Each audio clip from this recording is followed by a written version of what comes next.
This learning session is created by the ISG training team and is intended for use by ISRs in Dell Medium Business.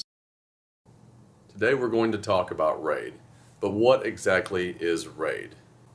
RAID, R-A-I-D, stands for Redundant Array of Independent Disks.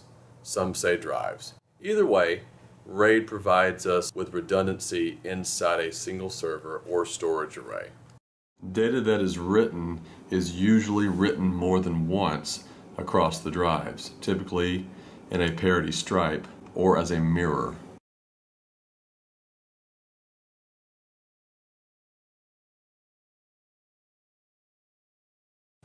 So in discussing RAID, it's important to remember that we are saving or writing or reading files.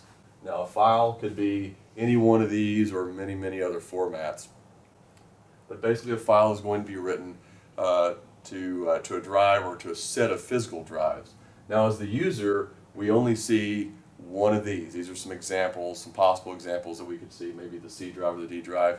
If you have some sort of network storage, then you can see these. But from here, we're going to, when we save the file, we're going to go to the RAID controller, or the PowerEdge RAID controller. Now we have some examples here. This is not an exhaustive list, but these are some of the PowerEdge RAID controllers or the perks that you might see on the box.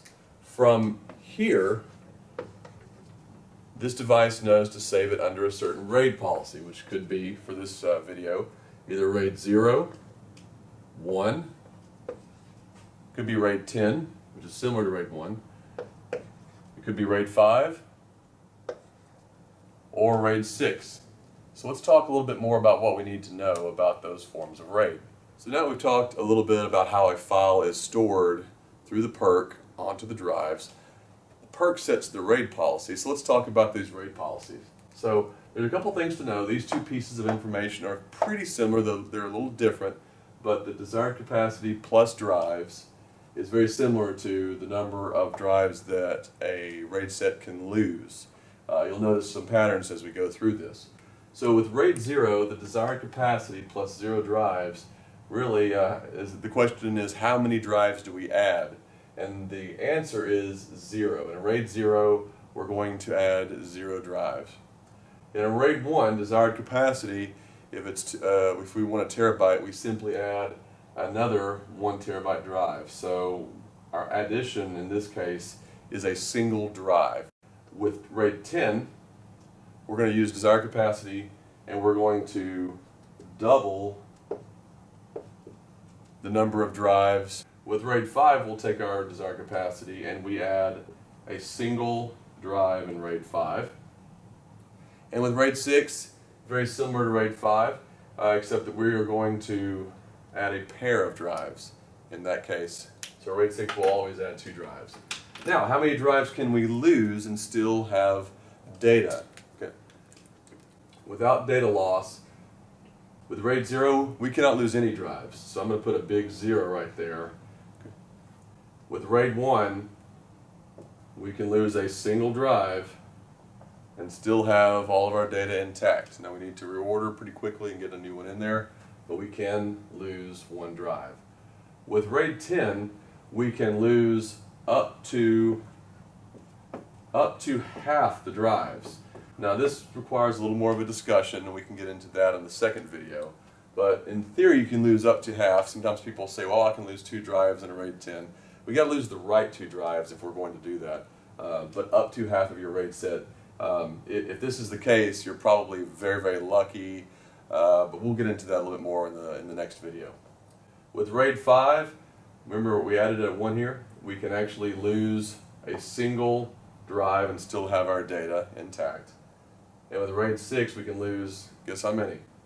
We can lose 2 drives and still have our data without data loss. And with RAID 6, we can lose any 2 drives. So sometimes people like that quite a bit. Now, each one of these RAID sets will have a minimal number of drives. So let's cover that in blue. And these numbers will be a little bit different than what you've seen over here. The minimal drives for a RAID 0 is at least 2 drives. Minimal drives for a RAID 1, since we have 2 drives that are mirroring, minimal drives are going to be 2. In a RAID 10, think of a RAID 10 as being like an expanded RAID 1. Now, we don't actually expand it. It's like tearing down your house and rebuilding it to add a room. So it's not actually easily expandable. If we want to go from a RAID 1 to a RAID 10, we have to blow up our RAID set and completely rebuild it. But think about, if I'm limited to 2 drives here, I got the same features of RAID 1 in a RAID 10. But the minimal number of drives in this case is 4. RAID 5, the minimal number of drives is 3, and we'll go into why that is in the next video. And for RAID 6, the minimal number of drives is 4. If you're doing a RAID set for a customer, these numbers right here, this is really what you need to remember. How many drives do you need and how many drives can you lose? Those are the most important ones. But this also factors in, so feel free to save this information. Now, is there a maximum number of drives? All right, so with RAID 0, there's not really a hard limit on the number of drives you can have. So I'm going to put infinity here. Now we got to think about how wise is this. If you're saving data on something, if you don't care too much about it, it probably doesn't matter how many drives you have, but there's not really a hard limit here. RAID 1, there's going to be a limit. RAID 1 is a 2-drive set.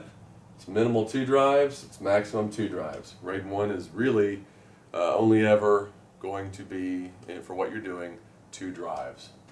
RAID 10 starts with 4 drives. There's not really a set limit on these drives. Now we can talk a little bit about what's wise. How wise is it to expand your RAID 10 to 10 drives or to 50 drives?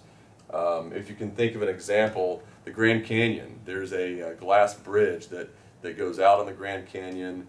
They can probably build that out even a little bit further, but how far do you want this glass, I guess, half circle shaped bridge to go out over the Grand Canyon? How far do you want it to go out to the Grand Canyon before we start worrying about its integrity, that it may become loose from the side and fall? So that's something to think about with a RAID 10. How big do we want this, knowing that if we lose the wrong couple or 3, 4 drives, then we've lost our entire data set. So that becomes a factor.